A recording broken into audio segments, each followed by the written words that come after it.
I know you gonna dig this. Get funky with me.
What's going on, everybody? How you doing today? Here I'm at Forest Lawn, Hollywood Hills, right beside the grave of Debbie Reynolds and Carrie Fisher as I'm walking around. Matthew Perry buried right there. No headstone or nameplate for him yet. Sure there's one coming soon. I'm here today to visit the grave of somebody who I've been to his grave before here. I've done extensive videos on Forest Lawn, Hollywood Hills, but today I want to concentrate just specifically on this one gentleman, this one man, this superstar, a guy who had it all: looks, voice, talent, and sadly died at a very young age. I'm talking about Andy Gibb, youngest Gibb brother, the Bee Gees. Andy Gibb, shadow dancing, solid gold.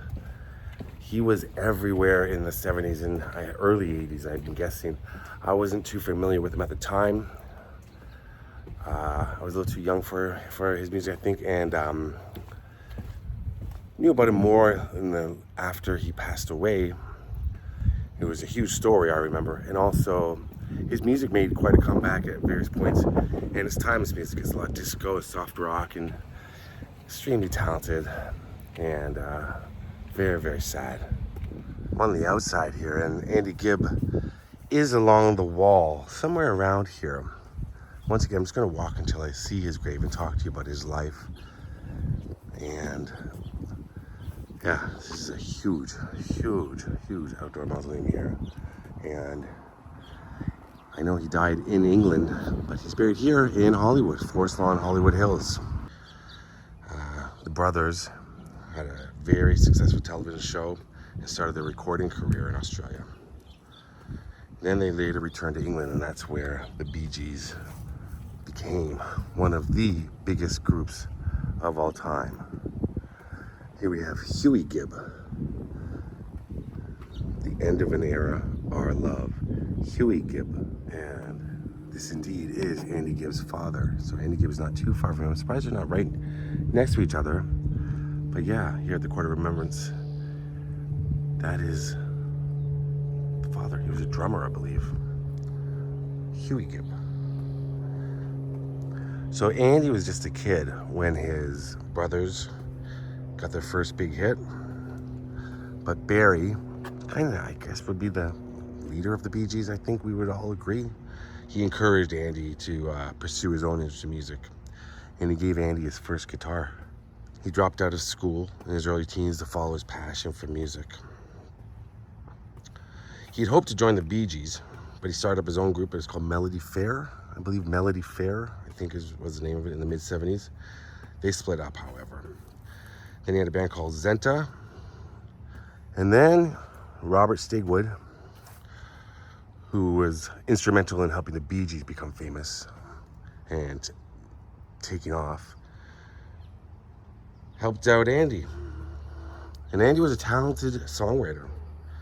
He had a big hit in Australia with his own song called Words and Music, his own composition. I think am I walking just around and around? It's okay, we're talking about Andy. When he was 18, he moved to the US. He moved to Miami, Florida. Well, he had a wife at the time. He married that summer. They divorced a few years later. Started recording his first album with his brother Barry. Had 2 big hits, I Just Want to Be Your Everything and Love is Thicker Than Water. Then he went to work on his next album, and it was called Shadow Dancing, which is one of the greatest disco songs that I know of. Such a good song. So well produced. I love the sound of that song. And the record went multi-platinum, and Shadow Dancing was at the top of the charts. Then his final studio album in 1980 was called After Dark, and it's kind of foreshadowing because that's when he kind of sunk deeper into an addiction to drugs. He took on more projects, but his ability to work was severely hampered by his personal problems. So he was on Solid Gold. Remember that? I remember that show somewhat. Solid Gold. Didn't it? That's all I remember. And he was like, artist of the day and dancing, kind of like Soul Train. And he lost his job on that for failing to show up for work. Then he was in Joseph and the Amazing Technicolor Dreamcoat, and he was fired from that for missing too many performances. His drug use also caught up with him in terms of his relationship with Victoria Principal from Dallas. She left him. I'm sure, and I think from what I remember, I'm just thinking of that time. I remember being young and seeing stories about it and how he spiraled into depression. I mean, Victoria Principal, back in the day, Dallas Dynasty, all those shows, any of those stars were on all the tabloids. So Andy Gibb was everywhere with his relationship with Victoria Principal, and then when they broke up. So this is the Court of Remembrance, where if you're facing the Court of Remembrance looking, wait a minute, I need my bearings, northeast, kind of. The entrance is there, where Betty Davis is. So this is looking east. I believe he's along this wall. So I walked right past Andy Gibb. In the mid-'80s, he was checked into the Betty Ford Clinic for help with his addiction. After his release, he continued to make appearances, but never returned to the heights that he did. And he'd gone through all the money, and he had to declare bankruptcy in 1987.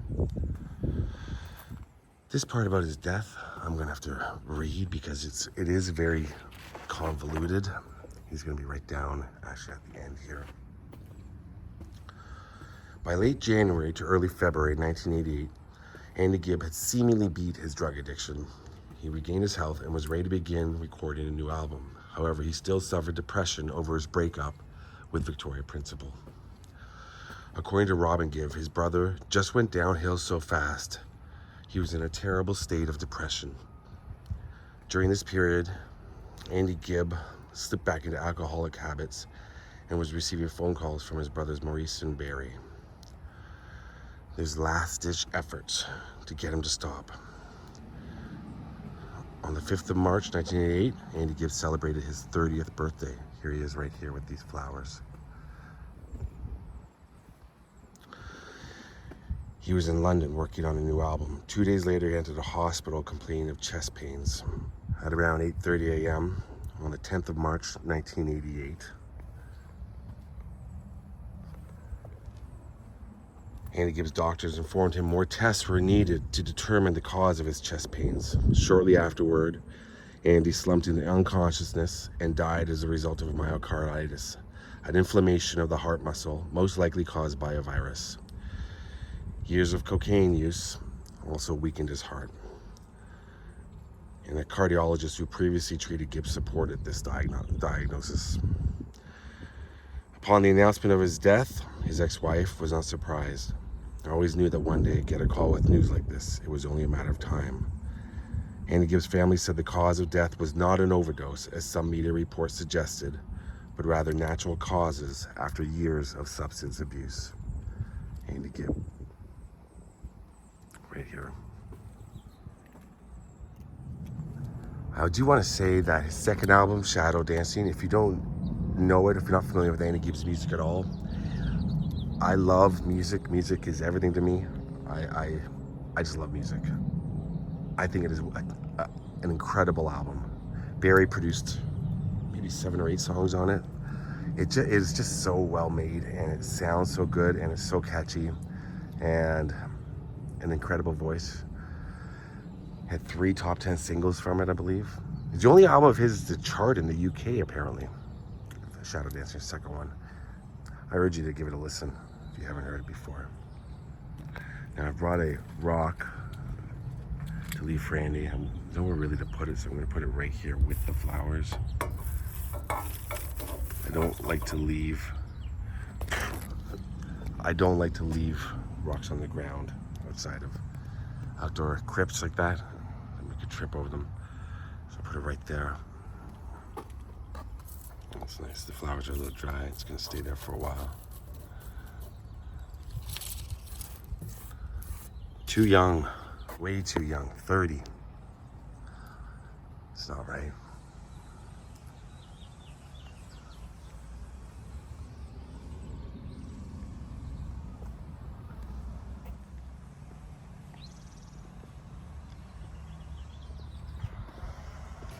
Thanks for watching, everybody. It is extremely hot out today here. Wow.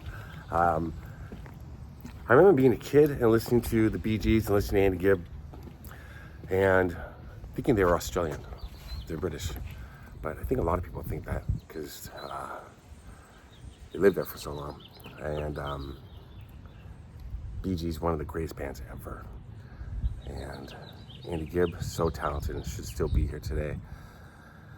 But yeah, I think it's fine if Australia claims them as their own. I mean, they were kind of spent their formative years there. Thanks for watching, everybody. Rest in peace, Andy Gibb. All right, peace out.